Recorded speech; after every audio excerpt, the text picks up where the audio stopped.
Hey, welcome everybody. Welcome to the Source Card, your video games, MMA, boxing, pro wrestling YouTube show. Today I'm going to talk about BJ Penn versus Rory McDonald on UFC on Fox 5. It takes place December 8th. Okay, let's start this right now. BJ Penn's record stands at 16-8-2. Rory McDonald 13-1-0. Obviously, if you are not educated on who BJ Penn is, you think, oh, this is just a tune-up fight for Roy. No, Mr. 13-1 should easily be able to dispatch the guy who's lost 8 fights in his career. So, let me explain to you just who BJ Penn is. BJ Penn is a lightweight legend, and he's not too bad of a welterweight. Okay.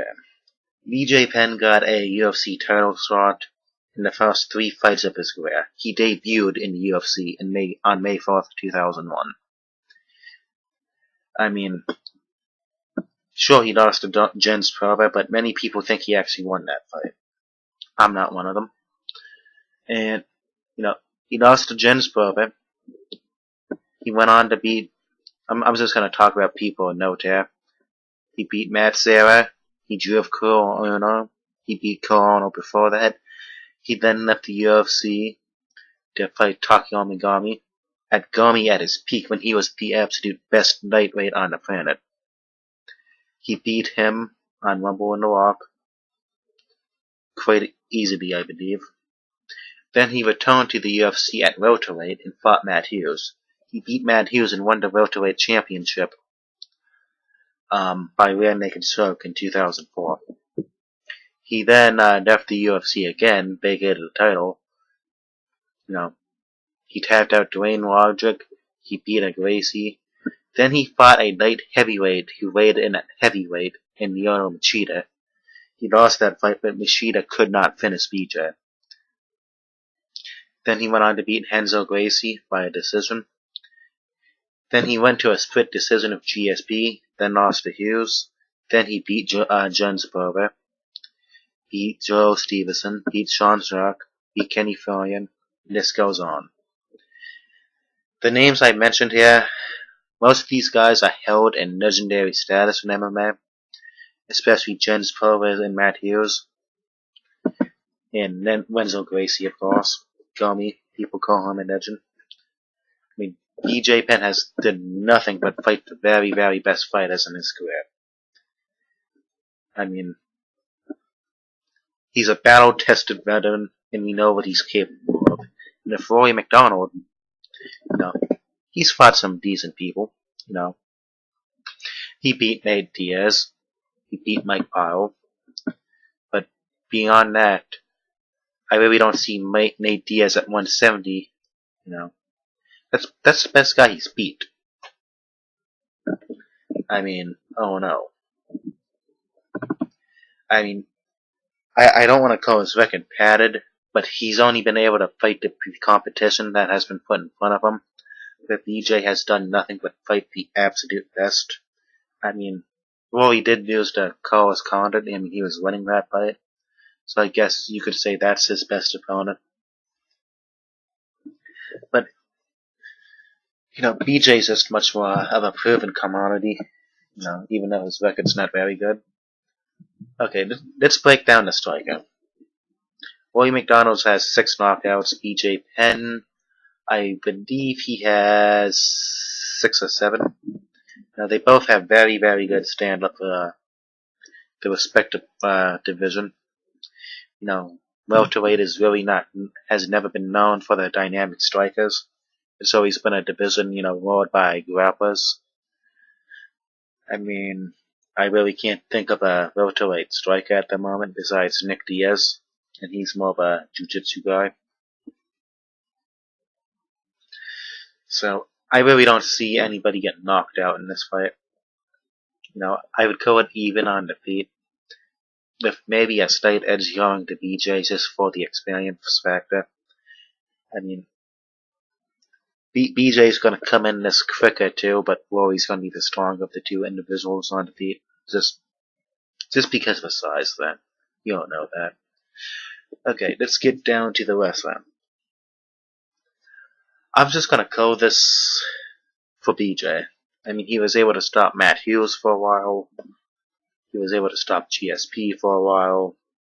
I mean, Frankie Edgar had a terrible time taking him down, even though he lost that fight and the GSP fight. And Matt Hughes also beat him. But he went on to beat Matt Hughes twice after that, so whatever. But BJ Penn is a hard man to take down. The only person who's ever really... Actually, there's two people who've ever really manhandled BJ. Actually, three people. That'd be John Fitch, who didn't get the job done. Matt Hughes, who he beat 2 times after that. And Jens Pova manhandled him in the 3rd round of that fight on rods. After a very difficult time. And Rory McDonald, we've really never seen anybody attempt to take him down. I mean...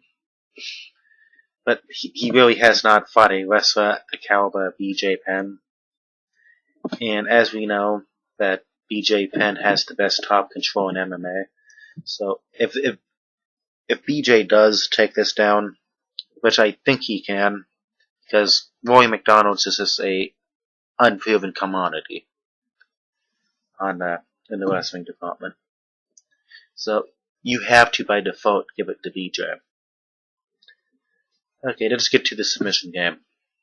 Rory McDonald has 6 submissions. BJ Penn, he has 6 submissions.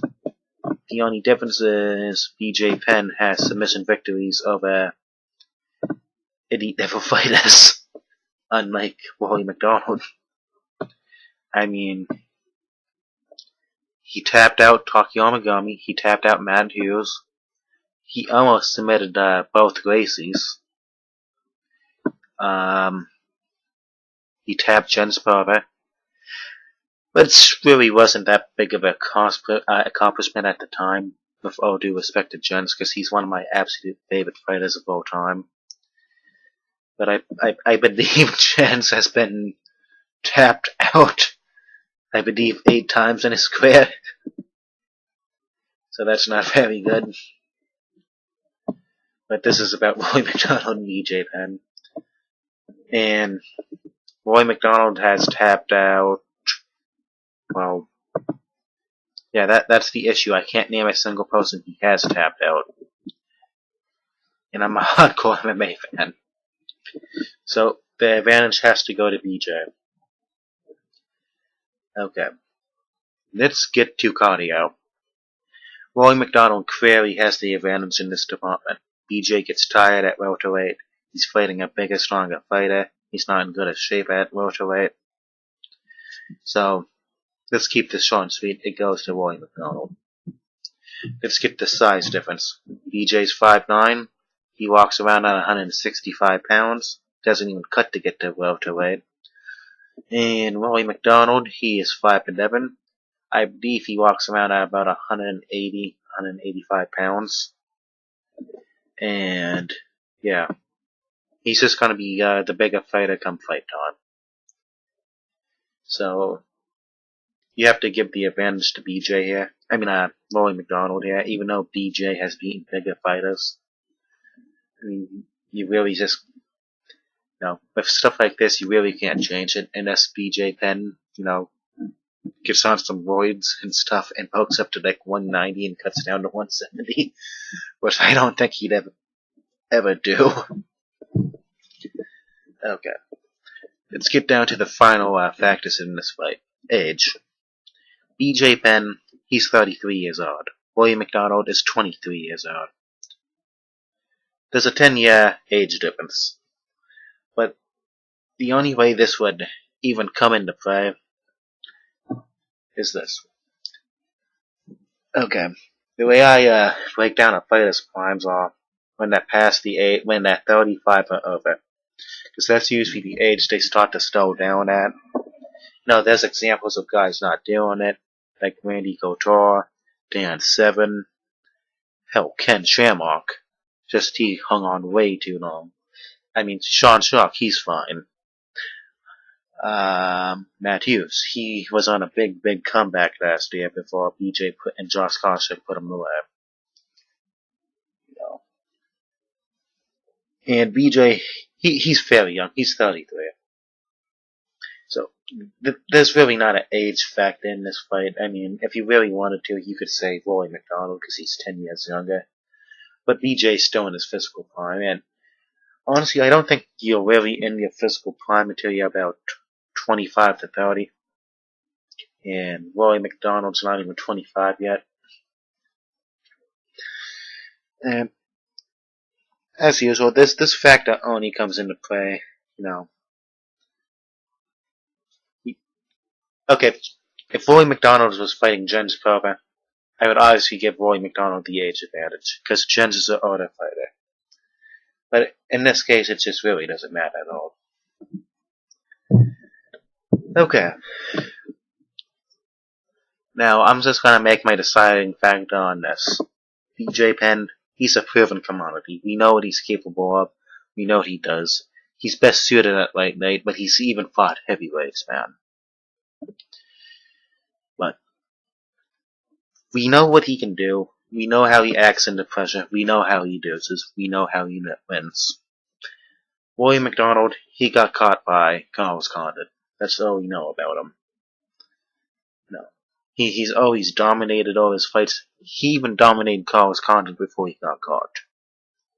We don't know what happens when Rory McDonald gets put in an adverse position. We know what happens with BJ. He comes through with a vengeance, or he breaks like Vitor Belfort did against Randy Couture. He breaks like Carl Capri's breaks. But that rarely happens to BJ. That's happened twice. That was against Jens Prober the first time, and I truly believe that happened in his fight with Nick Diaz. Now, of course, I thought Nick was going to win, but not like that. No one does that to BJ. BJ Penn. So, on just the fact that BJ Penn's the veteran here, he knows what he's doing. He's more experienced. He has at least 11 more years of training under his belt than Rory McDonald. So, all things add up to BJ winning this fight. This is MMA, one punch can change anything, but we've never seen BJ Penn taken down with a shot. And Rory McDonald has never shown that kind of power. Sorry for the beeping you probably hear in the background. That's just a truck. But I'm just gonna stop dozing out here and give my final statement. These two have things to gain. One, BJ Penn can prove that he's still the BJ Penn of old. He's still the prodigy. He's still motivated. He can still beat any top 10 fighter in the world in any weight class if he chooses to go to it. And Rory McDonald, he has this to gain. If Rory McDonald beats BJ Penn, even though BJ is more known as a lightweight fighter, Rory McDonald becomes immortalized. He dethroned a legend. He put the final nail in the coffin of BJ Penn. Do I think BJ would retire if he lost? Maybe. Of course he'd come back, because everybody comes back. These two have so much to gain out of this fight. And these are just two guys with nothing to lose and everything to gain. If Rory loses, he lost to an experienced veteran. If BJ loses, he lost to a young up-and-comer, and he's not as young as he used to be. These two have nothing to lose, and even if one of them does lose, and it doesn't go to a draw, they can still say that, hey, I wasn't the BJ of old. Or, hey, I was just a young up-and-comer. I was not ready for somebody at BJ's caliber. So at the end of the day, I was just gonna say my prediction is the prodigy BJ Penn. Comment if you agree or disagree. Subscribe, rate. And tell me if there's any video games you'd like me to talk about. Because I'm gonna pretty much review the next couple fights on this card. I believe that Shogun is fighting Alexander Gustafsson.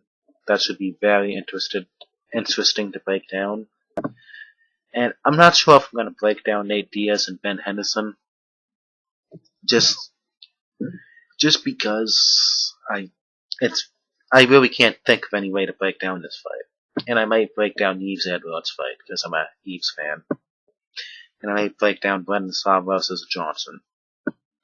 All the other fights I do not care about. Although I do hope Dennis Sieben wins. But I have no idea who the dude he's fighting is. It's Eddie something. It's always good to see Dennis Sieben do well. Well, anyways, have a nice day, everybody, until we meet again.